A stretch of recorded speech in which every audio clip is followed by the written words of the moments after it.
get a saucepan and you want to add 1 cup of water to the saucepan and 1 cup of sugar to the saucepan. Then you get yourself a spoon, kind of stir that up. We're going to make a simple syrup. Now what I do is, really, if you did a 1/2 cup of sugar and a 1/2 cup of water, that would be good for, that would be for 4, you could use 4 cups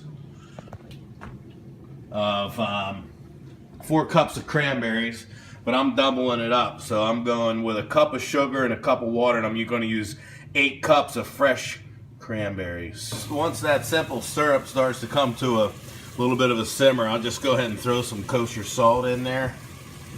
Just give it a little stir. Again, what I said was you want to get that sugar to start, make that simple syrup. Once that simple syrup gets to where you want it, then you can go ahead and add the cranberries. So a 1/2 cup of sugar, 1/2 cup of water for 4 cups. So I'm doubling it. So I got a cup of sugar and a cup of water, and I'm gonna put 8 cups of cranberries in there. And then what you want to do is you're just going to start cooking them down. And what will happen is they'll start to pop. Once they start to pop, you want to cook them down until I'll show you the consistency that you're looking for. But so you got a cup of water, a cup of sugar, and 8 cups of cranberries. If you listen, you can start to hear the cranberries starting to pop. You just want to continue cooking them down. They'll all pop. Just continue to cook them down. There you go. Once the cranberries start to cook down, what I do is I zest an entire orange. And I don't go all the way down to the white because that gets bitter. So I zest the entire orange, and I'll go ahead and put that zest in there. Put all that orange zest in there, and then you know what I'll do is I'll go ahead and squeeze some.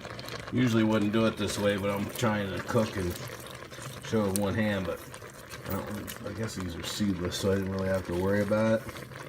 But I'll go ahead and juice. I'll juice the rest of those. We'll just go ahead and juice those oranges right in that cranberry. Use a strainer just in case you get some seeds. But just juice those oranges out into there. Kind of stir that stuff together. And just keep cooking it down. It's starting to come around. So you got the zest of a whole orange and then some orange juice. So you got simple syrup, 50-50 salt, or 50-50 sugar and water, pinch of salt. So you go 1/2 cup of sugar, 1/2 cup of water for 4 cups. I went a whole cup of sugar, whole cup of water for 8 cups of cranberries. And now you got to continue to cook that down, and I'll show you when it's ready. So now everything's cooked down. And what you want to do is, what I typically do is I'll cook it down so I can basically drag the spoon like that, and you can kind of see the bottom of the pan when you drag the spoon. That's how I know it's ready. If you look, see, drag it, and kind of see the pan. This could probably go another minute or 2. But once it's all cooked down, you can drag the bottom and kind of see the bottom of the pan. You're ready to go. Then what I do is I just let it cool.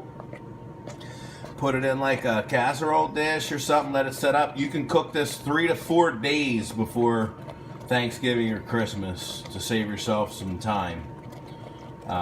Tomorrow, picking up the oysters. Going to get some oyster stuffing. Won't probably do that till Thanksgiving. But I hope you guys try Tip's famous cranberry sauce. Happy holidays.